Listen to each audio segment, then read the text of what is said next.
అగ్రరాజ్యం అమెరికాని ప్రకృతి పగపట్టింది. ఒకవైపు మంచు, మరోవైపు కార్చిచ్చు అతలకుతలం చేస్తున్నాయి. కాలిఫోర్నియాలోని లాస్ ఏంజల్స్ నగరాన్ని చుట్టుముట్టిన కార్చిచ్చు ప్రజలను భయాందోళనకు గురిచేస్తున్నాయి. మరొకవైపు టెక్సాస్, ఒక్లహోమా వంటి రాష్ట్రాల్లో మంచు తుఫాను ప్రజలను వణికిస్తోంది.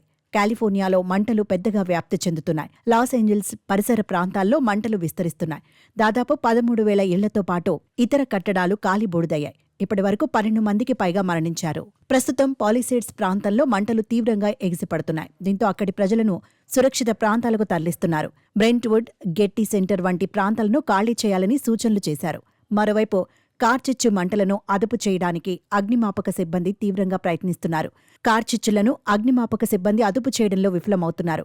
సరిపడా నీళ్లు అందుబాటులో లేకపోవడం, అలాగే అగ్నిమాపక ప్రణాళికలలో లోపాలు కూడా ఈ పరిస్థితికి కారణమని విశ్లేషకులు భావిస్తున్నారు.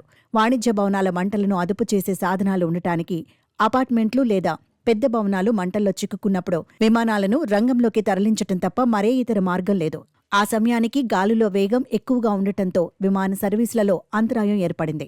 పసిఫిక్ పాలిసేడ్స్, బ్రెంట్వుడ్ ప్రాంతాల్లో హాలీవుడ్ తారలు ఇంకా ప్రముఖ క్రీడాకారులు నివసిస్తున్నారు. ఈ ప్రాంతంలో నివసిస్తున్న చాలా మంది సురక్షిత ప్రాంతాలకు తరలిపోవడం జరిగింది.